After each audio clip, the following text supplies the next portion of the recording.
உங்களுக்கு பிளவுஸ் தச்சு முடிச்சதுக்கு அப்புறம் இந்த ரெண்டு மெத்தட்ல எந்த மாதிரி உங்களுக்கு பிளவுஸ் வருது? இந்த மாதிரி ஃபுல்லா க்ளோஸ் ஆகி வருதா, இல்ல இந்த மாதிரி கேப் உள்ள மாதிரி வருதா? இந்த ரெண்டு மெத்தட்ல எதுதான் கரெக்ட்? எப்படி தச்சா நமக்கு பிளவுஸ் வந்து பெர்ஃபெக்ட்டா இருக்கும்?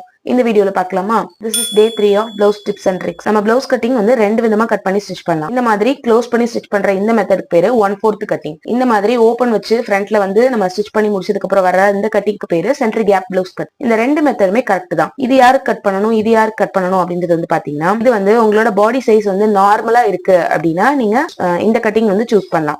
இதே வந்து உங்களுக்கு பாடி சைஸ் வந்து டிஃபரெண்டா இருக்கு, உங்களுக்கு பஸ்ட் சைஸ் எல்லாம் பெருசா இருக்கு அப்படின்னா நீங்க இந்த சென்டர் கேப் கட்டிங் வந்து யூஸ் பண்ணலாம். அதுக்காக இந்த மாதிரி கேப் விழுகிற பிளவுஸ் வந்து தப்பு, இந்த மாதிரி பெர்ஃபெக்ட்டா தான் க்ளோஸ் ஆகணும் அப்படின்ற கட்டாயம் கிடையாது. நம்மளோட பாடி சைஸை எப்படி நார்மல் பாடி, டிஃபரெண்ட் பாடி அப்படின்னு கண்டுபிடிக்கிறதுன்றத நம்ம நெக்ஸ்ட் வீடியோல பார்க்கலாம்.